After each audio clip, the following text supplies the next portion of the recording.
এখন ওই যে 5টা বেজে গেছে, তো মারা এক্ষুনি জাস্ট ফোন করলো যে মায়েরা আসছে। তো ফাইনালি বেরিয়েছে, মানে কালকে একবার আসার ঠিক হয়ে আসা হলো না, আজকে সকাল থেকেও কখন বেরোবে সেটাও ডিসাইড হচ্ছিল না। তো ফাইনালি বেরিয়েছে অন দ্য ওয়ে। তো আর 1 ঘন্টা হয়তো লাগবে, 1 ঘন্টার মধ্যে বাড়ি ঢুকে পড়বে। তো ফাইনালি এই একজন ব্যক্তিজন যিনি কি করেছেন আজকে একটুখানি আগে, সেটা হচ্ছে এই যে রান্নাঘরের দরজাটা খোলা রয়েছে, তো আমি একটুখানি কাজ করছিলাম, কাজ করে ল্যাপটপটা জাস্ট বন্ধ করলাম, দরজাটা আটকে দিয়ে গেছিলাম, এসে দেখি দরজাটা খোলা। আর ও কী করলো, সঙ্গে সঙ্গে আমাকে দেখে চলে গেল ছাদে, সেখান থেকে এই অলমোস্ট 40 মিনিটস বাদে নিচে নামলো। সেটার কী রিজন, আমি খেয়ে মাছের কাঁটাটা ভুলবশত ডাস্টবিনের বালতির আগে রেখে দিয়েছিলাম।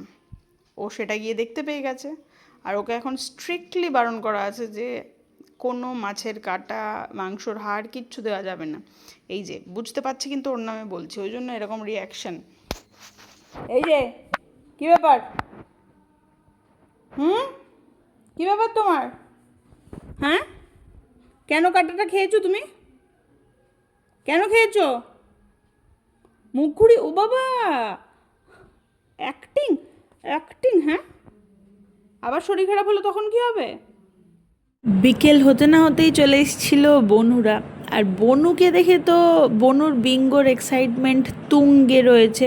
শুধু বনুকে দেখে না, ভাইকে দেখেও, কিন্তু হ্যাঁ মোস্টলি বনুকে দেখে, কারণ বনুর সাথে বিঙ্গোর বন্ডিংটা তো আর বলার দরকার নেই।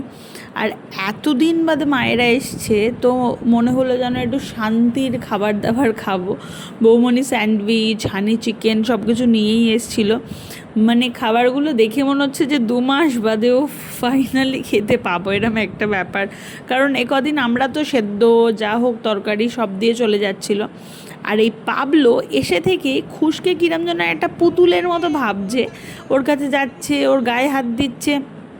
এই টাইমটায় আমি একটু বারণ করেছিলাম ওর গায়ে হাত দিতে, ওই জন্য রাঙা কাকার কাছে চলে গেল যে রাঙা কাকার থেকে পারমিশন নেবে, ও রাঙা কাকা যাতে পারমিশন দেয় ওর গায়ে হাত দেওয়ার জন্য। কারণ আমি ওকে হাত দিতে দিচ্ছি না, কারণ ও মুখে ভীষণ হাত দিয়ে দেয়, ওই লোম লেগে থাকবে সেটা মুখে দেবে, দেন শরীর খারাপ হবে।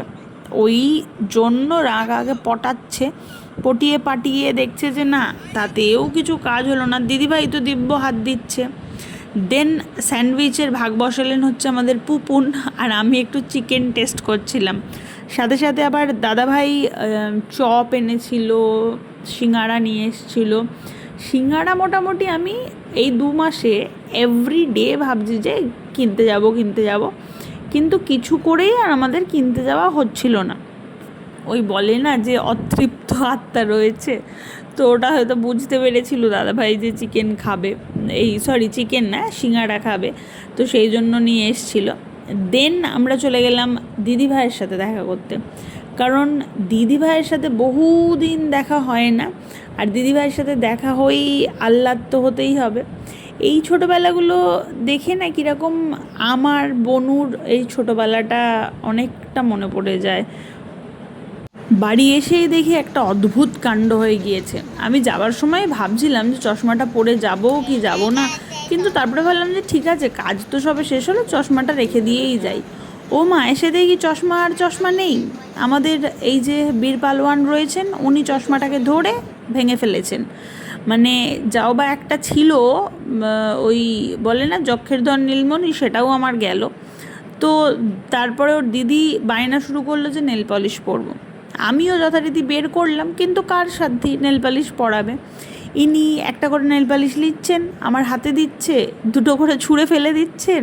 ওর দিদি তো টায়ার্ড হয়ে শুয়ে পড়লো। তো আমিও মোটামুটি এন্টারটেনমেন্ট দিয়ে যাচ্ছিলাম যে যদি ওর দিদিকে একটু নেল পালিশ পরাতে পারি এই সুযোগে, একটু চুপচাপ করিয়ে, কিন্তু আলটিমেটলি সেটা আমাদের সাকসেস হয়নি।